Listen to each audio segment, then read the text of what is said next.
Hello friends, welcome back to my channel. তো বন্ধুরা, finally আমরা এখন কথা বলবো এসবিএফ এর পরবর্তী রিলিজ ছবির নাম হচ্ছে বেপরোয়া, যেটা অভিরূপ ঘোষ পরিচালনা করছেন। একটা লাভ রিভেঞ্জ ড্রামা। আমরা এই ছবির প্রথম গান, যে গানটার নাম হচ্ছে বলো কি তুমি, যেটা রিলিজ করে গেছে গতকালকে। সো এই গানটা কেমন লাগলো আমরা সেটা নিয়েই কথা বলবো। কিন্তু তার আগে বলি, এই ছবির টিজার কিন্তু রিলিজ করে গেছে, ঠিক আছে? তোমরা হয়তো প্রত্যেকেই দেখেছো, আমিও দেখেছি, বাট আমি রিভিউটা করতে পারিনি, ঠিক আছে?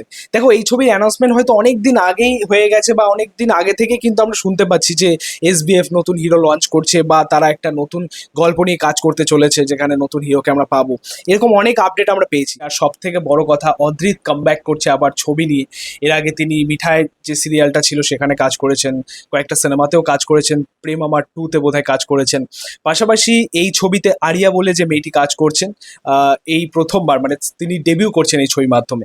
তো বলতে পারো একদমই ফ্রেশ জুটি আমরা পাচ্ছি এই ছবির মাধ্যমে। এবং সব থেকে বড় কথা, একটা হিরো লঞ্চ করছে আমাদের এসবিএফ। একটা কথা কি বলুন তো, মানে এসবিএফ এর এই মুহূর্তে দাঁড়িয়ে সেই ক্ষমতাটা রয়েছে, সেই যে কি বলবো, একটা তার ডমিনেশন বলতে পারো, তার সেরকম সেই ক্ষমতাটাই রয়েছে যে একটা হিরোকে লঞ্চ করতে পারে, বা সেই রিস্কটা তারা নিতে পারে, ঠিক আছে?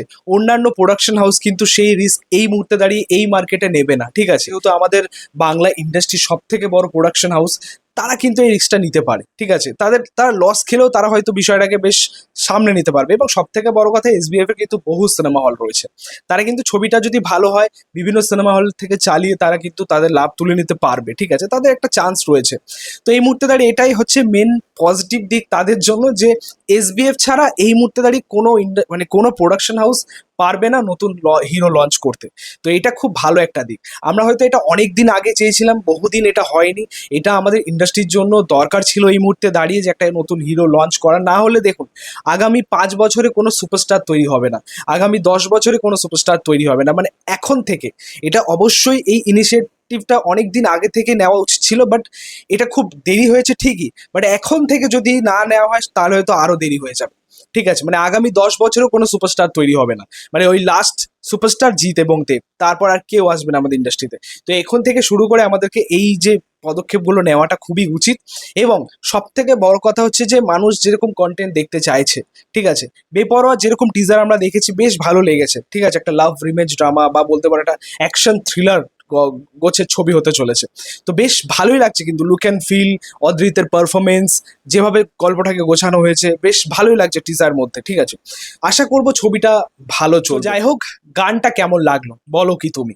দেখো, গানটা কিন্তু আমার বেশ ভালো লেগেছে। হ্যাঁ, গানটার মধ্যে ওই লিরিক্সটা তোমরা ছেড়ে দাও, লিরিক্স হয়তো খুব মিনিংফুল বা সেরকম হয়নি, বাট এই টাইপের গান কিন্তু আমরা ওই আমাদের যে এরাটা, গোল্ডেন এরা বলতে পারো, আমাদের বাংলা সিনেমার গোল্ডেন এরা, সেই 2010, 11, 12 ওই সময়টা যেই টাইপের গান হতো, সেই টাইপের গান হয়েছে আর কি। এটা মানে একটা নস্টালজিক ফিল কাজ করছে, ঠিক আছে? মানে এটা আমি চাই যে অদ্রিত হিরো হিসেবে দাঁড়াক, একজন নতুন সুপারস্টার হিসেবে দাঁড়াক, তাকে কাজ করে যেতে হবে। সব থেকে বড় কথা, গানের মধ্যে কিন্তু তার যে কাজ, সেটা কিন্তু বেশ ভালো লাগবে। টিজারটার মধ্যেও বেশ ভালো লেগেছিল, ঠিক আছে? তাকে যদি সেভাবে ইউজ করা হয়, আমার মনে হয় যে দর্শক তাকে একসেপ্ট করবে, ঠিক আছে, অ্যাজ হিরো। পাশাপাশি আরিয়া আমরা পাচ্ছি এই ছবির মধ্যে, যে একদমই নতুন। গানটার মধ্যে তাদের যেভাবে ইউজ করা হয়েছে বা যেভাবে প্রেজেন্ট করা হয়েছে, সেটা খুবই ভালো লাগছে। বেশ কালারফুল, বেশ ফ্রেশ লাগছে এই জুটিটাকে, ঠিক আছে? অদ্রিত এবং আরিয়া। পাশাপাশি যদি আমরা এই ভিডিওটাও আমার বেশ ভালো লেগেছে, ঠিক আছে? গানের ভিডিওটা, পাশাপাশি অদ্রিতের যেরকম ডান্স স্টেপ ছিল, বেশ ভালো লাগছে। মানে এইরকম ভাবে অদ্রিতকে এর আগে দেখা যায়নি, ঠিক আছে? সেই যে এরকম নাচ করতে পারে, তার যে এরকম একটা স্টাইলিশ লুক, এইটা কিন্তু আমরা এর আগে দেখিনি, মানে সেইভাবে দেখিনি। এটা অ্যাকচুয়ালি একদম বেশ স্মার্ট লাগছে, বেশ ভালো লাগছে দেখতে। এবং ওভারঅল গানটার যেরকম মেকিং হয়েছে, মানে আমি ভিডিওর প্রেজেন্টেশনটা নিয়ে কথা বলছি বা পিকচারেশনটা নিয়ে কথা বলছি, সেটা বেশ ভালো লাগছে। লুক অ্যান্ড ফিলটা দারুণ লাগছে। এবার যদি আমরা গানের দিকটা নিয়ে কথা বলি, একদম মিউজিক ডিপার্টমেন্টের দিকটা নিয়ে, তার কাজও কিন্তু বেশ ভালো লাগলো। বহুদিন পরে অরিন্দম চ্যাটার্জিকে আমরা পেলাম। তার এটা ডিরেকশন বেশ ভালোই লাগছে। প্রসেন এবং পাশাপাশি রিমো এবং অর্ঘ্য লিরিক্সের কাজ করেছেন। মোটামুটি হয়েছে লিরিক্সের কাজ, ঠিক আছে? খুব ভালো বলবো না, খুব মিনিংফুল বলবো না, মোটামুটি চলে যাওয়ার মতো একটা লিরিক্স হয়েছে। এবং গানটা গেয়েছেন হচ্ছে আরভান, খুব ভালোই গেয়েছেন গানটা, তার ভয়েসে বেশ ভালো লাগছে। অদ্রিতের সাথে খুব ভালো ম্যাচ করছে, ঠিক আছে? একটা রোম্যান্টিক ট্র্যাক বলতে পারো, দেখা যাক যে এই গানটা কেমন সাড়া ফেলতে পারে। অবশ্যই একটা নস্টালজিক ফিল কাজ করছে, দেখতে খুব ভালো লাগছে। এই টাইপের গান বহুদিন পর আমরা পেলাম, খুবই ভালো লাগছে। আর সব থেকে বড় কথা ছবিটা কেমন হয় সেটাও একটা দেখার মতো বিষয় হবে। বাট আমার কিন্তু একটা বেস্ট উইশেস থাকবে এই ছবির মেকার্সদের জন্য, ঠিক আছে? দেখা যাক ছবির কাজ কেমন হয়। এই ছিল বলা, তোমাদের গানটা কেমন লেগেছে সেটা অবশ্যই কমেন্টে জানিও। ভিডিওটা ভালো লাগলে অবশ্যই লাইক কমেন্ট শেয়ার করে দিও এবং চ্যানেলটাকে সাবস্ক্রাইব করে দিও, পাশে থাকা বেল বাটনটা পরবর্তী ভিডিও ক্লাব। Thank you.